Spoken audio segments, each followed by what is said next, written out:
Hi, I'm Tom Mason, and on part 6 of Sculpting the Goblin Baddie, I'm going to show you how to sculpt the finer details.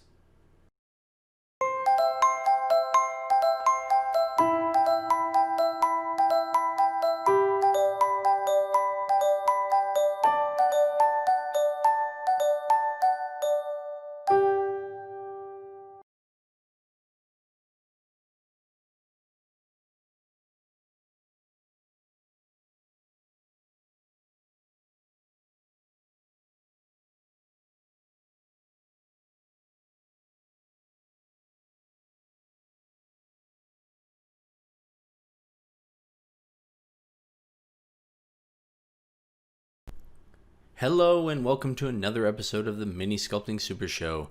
As I mentioned in the intro, we're going to move on and start sculpting the finer details of the Goblin Baddie.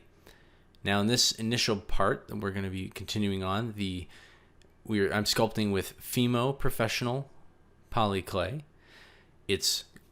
Everything you see in gray is still uncooked, malleable. You can modify and adjust it just like you can see as I work on this eye.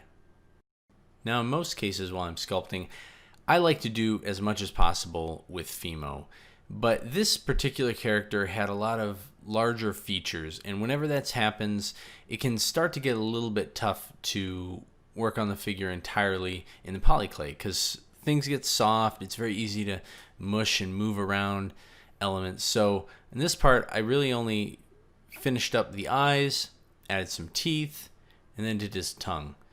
There were some other parts I could have done during the stage, but I decided to wait, bake the figure, and then finish them all off in green stuff. One of my favorite things about sculpting these goblins has been the expressions that I can sculpt on their faces. The really large mouth and bigger eyes just leave a lot of room to create some really expressive faces and elements. For instance, these teeth. It really adds a lot to the smirk on the face to see this little element and the extra little canine fang sticking down. And if I wanted to go a lot more detailed, I could. You could sculpt in the actual individual teeth, but because this character is much more of a cartoony style, I decided to leave it as a singular large shape rather than sculpting each individual tooth. But I also get to do the tongue.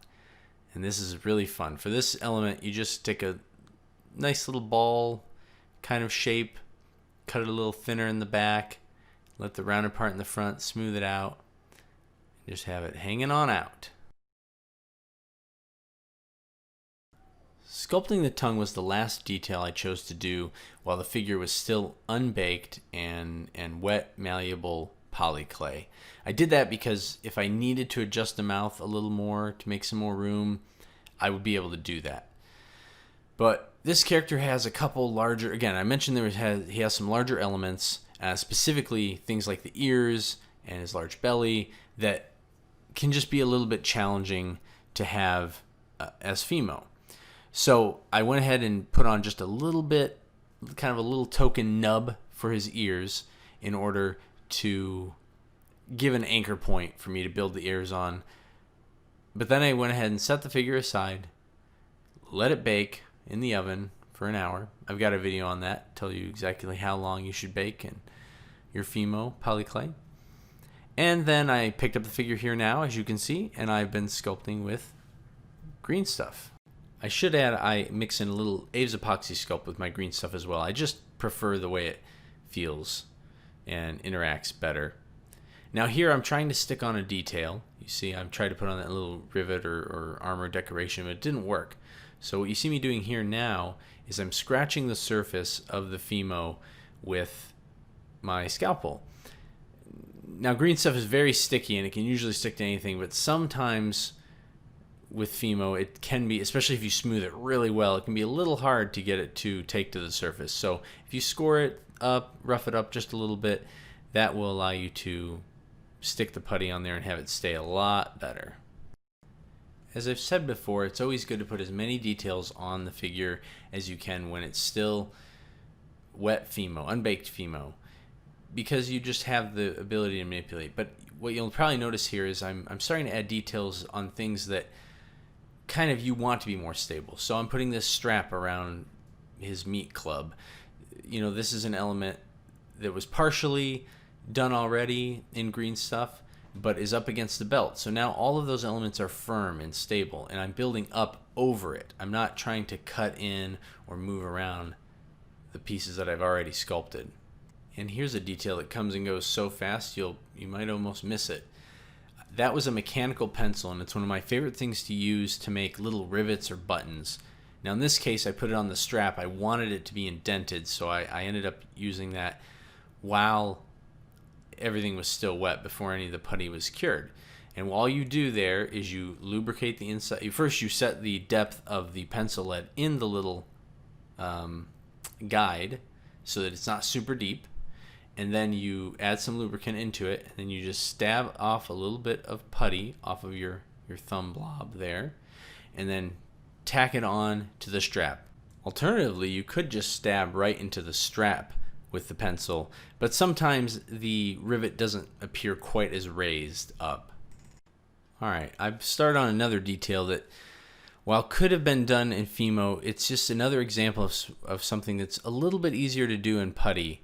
If you have any element that's going to kind of be freestanding, free-floating, like this finger, his hand isn't going to be completely in a fist. He's kind of got his fingers curled up, sticking out just a little bit, and it's just nice to use the putty because it will cure over time automatically without baking, and it tends to be a little bit more firm and stable anyway. So it just allowed a little more freedom, and that's why I decided to wait until this stage to do it. Alright, here we are on one of the trickiest parts of sculpting this miniature, any of these goblins, and that is doing these ears. So you'll see here I'm rolling out some putty in kind of a cone shape, a rough cone shape. And that's very important when you're doing larger or elongated elements that you want to stick off. You can't make it exactly the right shape, but you should make it as close as possible to begin with. You need to get it onto the figure, spread it out, and then blend it into the rest of the figure as soon as possible, when everything's very supple and uncured. And the main reason to do that is this is when the putty is stickiest, and that will make sure that you get a nice, good, tight bond on the figure so that these kind of more free-form, free-flowing pieces won't pop off accidentally as you're continuing to work on the figure. So I'm going to go ahead and basically get both ears on at once. And I do that before I add any details. I get things kind of set up, a little smooth, but you want to get both on as quickly as possible. That way you make sure you have as much tackiness in the putty and you get things nice and set. That also gives the putty a little bit of time to set up, which will make it a little easier to manipulate the ears as you put in details and keep them from kind of wobbling all over the place and deforming really easily.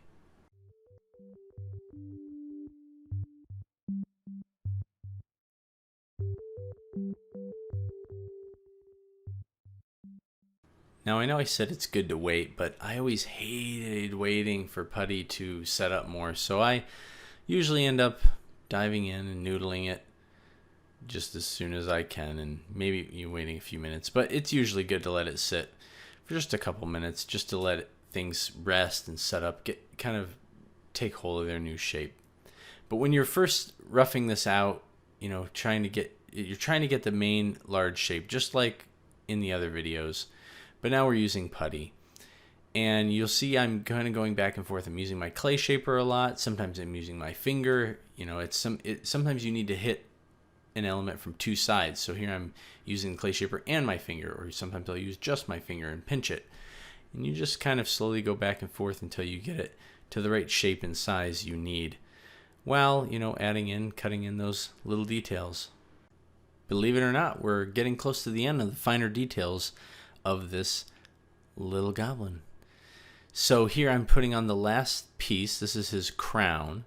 And once again, as you'll see, this is a piece that protrudes up and out from the figure. So I started by putting a tiny little piece of putty on to the head to kind of start the crown, just give it a base, and actually make it one of the prongs, I guess you'd call it, sticking off. and then built off of there. That just gave it a little bit more stability for me to build off of rather than trying to cut all these different angles and shapes all at one time. And it really is a pain.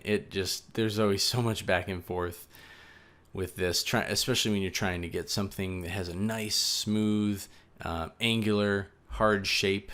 It just takes time with green stuff. So what do you do to make your life easier? Let it cure, get your scalpel, and start scraping, scraping, scraping. Look at those little particles of putty go flying. And it never hurts to hit it with just a little bit of filing, just to make sure everything's a little more clean and even. You can actually do this on all sorts of details. Anytime you have something that just looks a little too soft, even if it's organic, just scrape it a little bit, file it a little bit, and that can help just give you that crisper edge that you're looking for.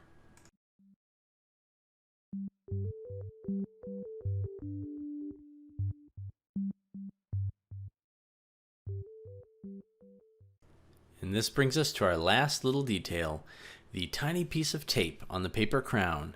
Yes, it's supposed to be a paper crown to hold it all together. Without that, can he really be considered a goblin ruler? He's got to have his crown. This is one of my favorite techniques, and probably the easiest way to get a nice sharp edge is just flatten the putty out on your thumbnail, cut it with your scalpel or X-Acto blade, and then place it right on where you want it to be. Well, I hope you've enjoyed learning about sculpting finer details on the Goblin Baddie. Until next time, keep sculpting.